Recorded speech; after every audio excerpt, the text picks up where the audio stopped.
ګرانو کتونکو په دغه پروګرام کې زنانه جرنالسټ هم ډېر زیات ګډون کړو او سټوډنټانو پکې هم ډېر ګډون کړو. بله پېژندګلو کې دا زنانو جرنالسټو لپاره السلام علیکم. زما نوم رانیه دلیب دی. ایز ا جرنالسټ زما 4 کاله دې فیلډ کې زه وایم چې دا ډېر ښه ورکشاپ و، ځکه چې د دې ورکشاپ په ذریعه موږ پوه شو چې RTI وایي څه ده. بل دا چې کومه خیبر پښتونخوا کې جینکې دي هغوی هم ښه تکلیفونه نشي راتلی. سوسایټي زموږ داسې ده چې معاشره چې زموږ جینکې مخکې نشي راتلی نو او نه په فیلډ کې کار وکړي شي چې داسې ورکشاپې کېږي نو اندازه کېږي چې او لکه موږ ته به اویرنس راځي موږ به وایي چې بلکل د جینکو چې کوم حقوق دي د ایز ا جرنالسټ هغه به موږ پوهېږو نو بیا به موږ ښه دغه کولی شو یو ښه ریپورټ به تیار کړي شي هغه به بیا زموږ د معاشرې چې کومې خبرې دي په هغوی باندې مثبت اثر وکړي. د زنانو لپاره جرنالسټ کېدل یعنې په دې معاشره کې د زنانو لپاره څومره اهمیت لري، څومره مهمه ده چې هغې هم جرنالسټ شي او زنانو مسایل هغه شان اوچتېږي هغو چې د زنانو راشي نو مسلې به اوچتې شي. ایز ا جرنالسټ زه دا وایم چې فیمیل له پکار ده چې دې په اړه شي هغوی خپل حقوق وپېژني. زموږ معاشره داسې ده چې هغه کور د طرف نه ورته پرمیشن وي نو هغه باقي خاندان والا پرمیشن نه ورکوي، خنداګانې کوي. یا زموږ سوسایټي هم داسې ده چې هغه مخې ته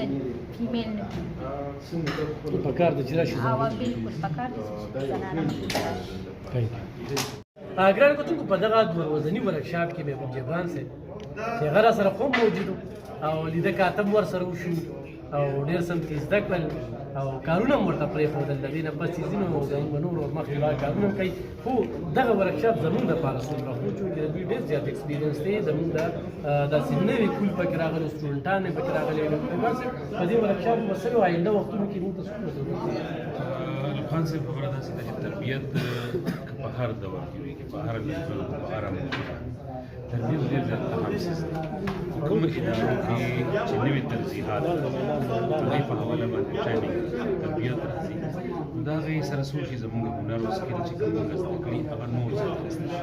هغه نور زیات پوره شي. دا چې کوم RTI ولې ایک دی د امپلیمنټیشن بیا د صحافیانو په کولو د دې له لارې بیا هغې څه کې مختلف قسم سټوریز چې دي کور کوي. دې سره به د هغې په دې سټوریز کې چې د جان پیدا شي هغې به ایکوریسي به سټوري به پیدا شي. داسې به نه چې په هوا کې به سړی لیکي او ځان به ډېټا رالې د RTI ډېر لوی کمال دی او که چېرې موږ په دې باندې کورس په دې ایپ باندې او بیا د ایپ د لاندې چې موږ کله سټوریز کوو زما یقین دی چې موږ به د معاشرې په جوړښت کې یو خبر په صحیح معنی بل څه کم سهوله کې پټ کړي. ډېر زیات تلیفون چې استفاده نشي. ګرانو کتونکو دغه ورکشاپ زموږ دپاره په دې باندې ډېر اهم و چې سیف الاسلام سیفي صاحب پکې موږ ته باقاعده 2 ورځې ښه भरपूर لیکچر راکړه. ډېره زده کړه هم پکې وکړله. الله دې کړي چې دې ځنه موږ کومې زده کړه وکړله چې د خپلې ضلعې دپاره په کار راولو او ټول د خپلې ضلعې د ترقۍ چې کومو ادارو کې داسې کرپشن کېږي یا څوک کار نه کوي نو په هغې باندې صحافي له کار کول پکار دي. نو د دوی نه به تمه ساتو چې آینده وختونو کې خو موږ له همدغه شانتې ورکشاپ راکړي، دغه شانتې ټریننګ راکړي، دغه شانتې پوهه راکړي او په هغې باندې موږ چې کوم دی نو کار وکړو. بل فیک نیوز باندې ډېر مهمې خبرې شوې. سیفي صاحب ډېره زیاته مننه. نننی چې کوم ورکشاپ و آینده هم داسې صلاحیت شي. ډېره مننه. د دې ضرورت خو ډېر زیات دی څنګه چې موږ دې سیشن کې بار وویل چې که یو طرف ته صحافت کې چې دی ترقي راځي دا خو ظاهره ده چې دې کې مرحلې دي د دې هغه ایولیوشن خو رواني ورسره د صحافیانو د پیشورانه د فرایضو په لاره کې هم ډېر چیلنجز پیدا شوي دي. که هغه د انټیلیجنس آرټیفیشل انټیلیجنس په حواله دي، که نوې ټیکنالوژي راځي او فیک نیوز او مس انفارمیشن او ډیس انفارمیشن زیاتېږي د هغې په حق له هم ورسره چې کم د RTI په لاره باندې مونږ د معاشرې د ښېګړې لپاره د جمهوریت د ودې لپاره د کرپشن د ایثارولو لپاره د مختلف قسم د خوردبر او د اختیاراتو نه تجاوز خلاف چې دی مونږ صحافیان د RTI نه چې کار واخلو او هغې لاره نیوې شو دا به دې کې د صحافیانو هغه انکریجمنٹ او ورسره کیپیسټي بلډینګ ډېر زیات ضروري دی او تاسو تاسو کو چې د ډېر زیات ضرورت دی او تمه لرو چې د متعلقه کم اداري چې دي تنظیمونه چې دي هغه مونږ اوروم چې دی کې هغې ډېر مزید کارم کول والدي د 2 کلونو 3 کلونو هغه فیلوشپ هم روان دی تربیتي نشستونه هم روان دي نو دا به همدغسې چلي او معاشرې ته ډېر وخت کې او صحافتي طبقې ته ضرورت دی سپي صاحب د 400 صحافیانو طرف نه ستاسو ډېره شکریا ده کوم په کې ډېره پوهه ده کړه نو آینده وختونو کې لکه د فیک نیوز خبره کیږي سوشل میډیا خبره کیږي نو لکه داسې صحافیانو ته ټریننګ دا سلسله به روانه بالکل به رواني او مختلف تنظیمونه کم میډیا افیرز باندې چې کار کوي که نه هغه دې کې دلچسپي لري چې د هر ښار او په خصوصي توګه باندې چې قدرې ورکوټې ښاري ډېر مطلب دی چې زیات غټ ښار نه څنګه چې 400 ده نو د دې صحافیانو کیپیسټي بلډینګ دې وکړی شي او ستاسو لپاره مطلب دی چې زه هم دا ویلی شم چې راتلونکو ورځو کې به تاسو دا قسم نشستونه ګورئ او اوسه زما چې کوم اطلاعات دي د ډېر شی نشستونو هغه منصوبې چې دی هغه جوړېږي لګیا دي او ډېر شی منصوبې پایپ لاین کې روانې دي ډېره زیاته مننه کوم ګرانو کتونکو دا سیف الاسلام سیفي صاحب زموږ سینیر جرنالیست سینیر تحریرګار د پښتونخوا سره تعلق لرونکي 2 ورځې زموږ سره ډېره خواري وکړه الله دې کړي چې دغه خواري زموږ په ځای راشي ګرانو کتونکو په دغه ټریننګ کې زموږ سره سینیر صحافي سینیر جرنالیست سینیر تحریرګار صدر سبزلي خان ترین صاحب هم موجود و دغه ټریننګ چې کوم ورکړی شو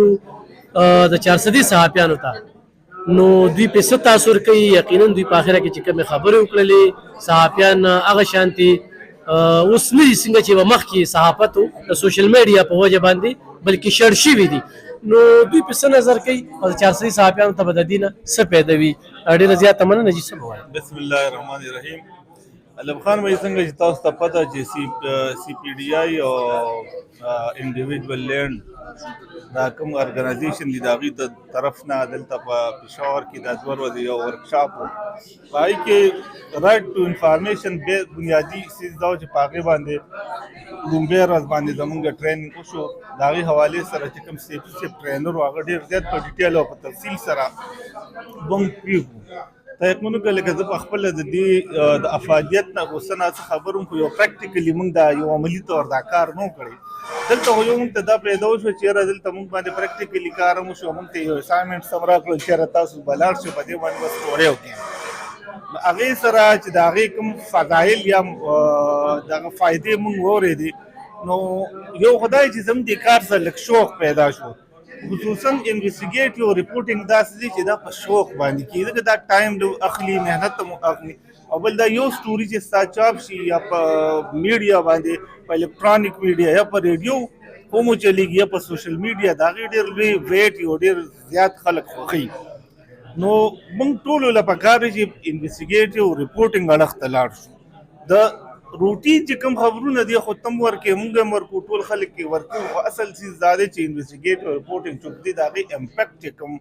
زیات تر دي په هغه معاشره باندې زبردست وي ځکه چې یو داسې ښه خبر ته روباسي هغه چې هغه بالکل ولس ته پته نه لګي که ته یو داسې خبر ورکړې چې پلاني ځای کې اکسیډنټ خدای مکړو شو 2-3 کسه زخمي شو یا مړه شو دا روټین کار دی روزانه اکسیډنټ کېږي هغې نه خلک هم خبرېږي خو په یو اداره کې چا سره ناانصافي کېږي او د قواعدو ضوابطو خلاف ورزي کېږي د ملک ته نقصان رسي او د هغې حوالې سره ته یو ښه خبر روباسي او په میډیا باندې شایع شي نو د هغې امپیکټ دا دی چې یاره د کم از کم 119 نو څه ناڅه دغه کار چې کوم یو غلط کار روان دی هغې نه خو به یو خلک هم خبر شي بل دویمه خبره دا چې یاره دغه به دغه کار روکتام به پاسبل شي په هغې هغه د خلکو په نظر کې راشي هغه به د افسرانو په نظر کې هغه د ګورنمنټ په نظر کې هغه د مجاز ادارو چې د هغې په نظر کې به دا راشي نو د هغې دغه یو ښه امپیکټ او دې ټریننګ کې چې کوم دي بنیادي نقصه چې کومه د انویسټیګیټ او ریپورټینګ وه په هغې باندې موږ ته ډېر په تفصیل سره سیفي صاحب و بیا زاهد صاحب په ډسیبلیټي هغې حوالې سره خبرې اترې وکړې پیر صاحب چې کوم دی هغه د فیک نیوز حوالې سره خبرې وکړي چې فیک نیوز څه دي. هغه فیک نیوز مخه نیول چې کوم دی د هغې حوالې سره ډېر په ډیټیل سره خبرې اترې وشوې. ډیره زیاته مننه ګرانو کتونکو. سبزري خان ترین یو ډیر سینه جرنالست جیو سره چې کوم دی په 400 بلکې نیوز سره جنگ سره کار کوي او هغوی د دغه ورکشاپ حوالې سره چې کوم تاثرات دغه کړل چې موږ ترې نه ډېر څه زده کړه وکړه. نو زموږ د صحافیانو لپاره یقینا دغه ورکشاپ چې کوم دی نو ډېر مهم او راتلونکي وخت کې به کوشش کوو چې دلته موږ څه زده کړل چې په هغې باندې موږ کار وکړو. زموږ سره